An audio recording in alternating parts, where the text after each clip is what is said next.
Ауыз ашарға осындай керемет пирог пісіреміз. Мені қолдап кетіңіздер. Ең әуелі картошканы жуып, ыдысқа су құйып, тұз салып, жақсылап пісіріп аламыз. Піскен жұмсақ картошканың үстіне бөлме температурасында еріп тұрған сармайды қосып, картошкамызды жақсылап вилкамен езіп аламыз. Пюре жасаймыз.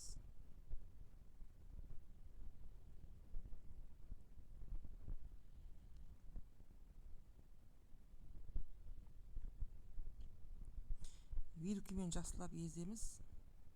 Бір келкі масса болу керек.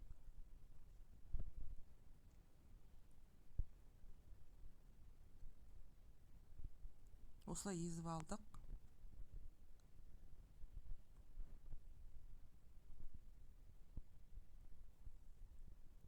Енді үстіне ұнымызды қосып, бір келкі жұмсақ масса шыққанша елейміз. Қамырды елейміз, жұмсақ қамыр шығады. Осындай қолға жабыспайтын жұмсақ қамыр шығады.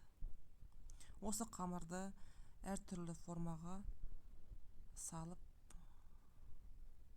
жан-жағына бортик қылып қалдырып салып шығамыз. Әртүрлі таба. Менде осындай 4 бұрышты форма, соған бәрін салып, қолмен басып формасын шығарып, банаған қамырымды морозкаға жібердім. Сосын оған дейін табаға сұйық май құйып, начинкасын дайындаймыз.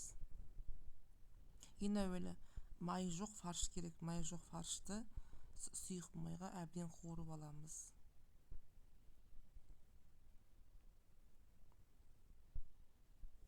Жақсылап қуырамыз.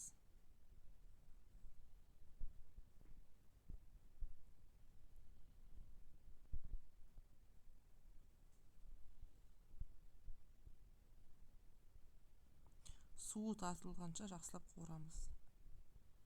Осылай жақсы етіп қуырылды. Енді үстіне ұсақтап туралған пиязымызды қосып, тағы да араластырамыз.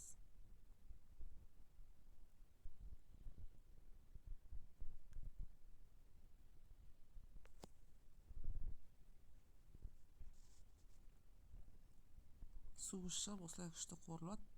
Сосын үккіштен өткен сарымсақты қосамыз. Тағы да бір араластырып жібереміз. Сосын барып үстіне тәтті бұрышты уақтап, майдалап турап, үстіне қосамыз. Үстіне қосып, жақсылап араластырып, тәтті бұрышымыз піскенше араластырамыз. Араластырып пісіреміз. Жұмсақ болу керек. Үстіне тұз, дәміне қарай қара бұрыш қосып араластырамыз.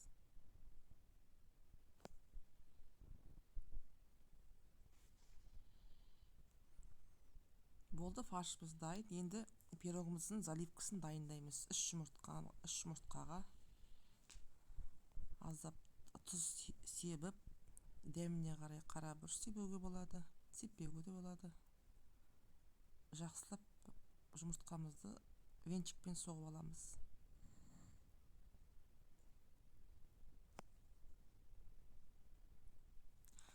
Сосын үстіне томатный паста қосамыз. Барлық қосатын заттарды видеоның астына қалдырып кетемін. Описание бөліміне. Сосын барып қаймақ қосамыз. Қаймақтың проценті әртүрлі. Любой қаймақ бола береді.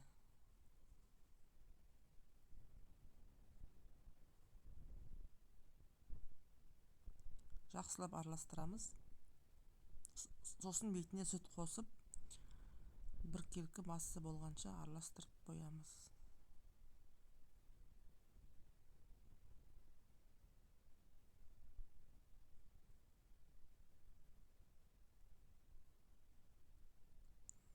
Енді банағы морозканың ішінде тұрған қамырымызды аламыз.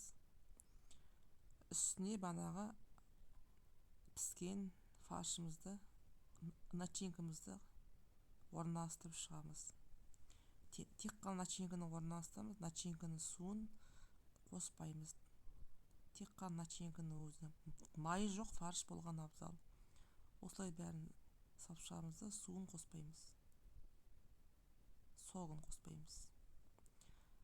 Жан жағына жақсы етіп жайғастырып жаямыз.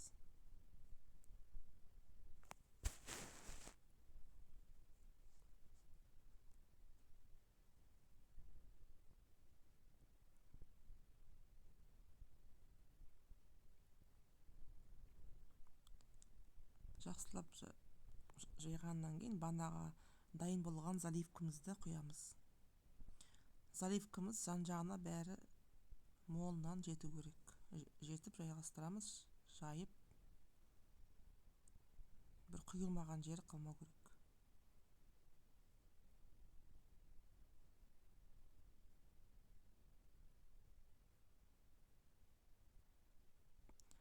Енді осындай градуста оны пісіріп шығамыз. Вверх-вниз функциясымен пісіреміз.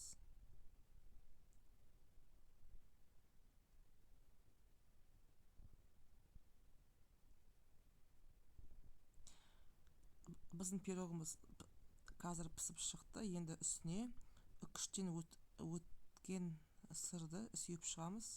Ысылай себеміз, сол кезде өзі балқып ериді бетінде. Сеппеуге де болады. Мен бетіне сүйіп шықтым толтырып. Пирогты ысылай кеспейміз.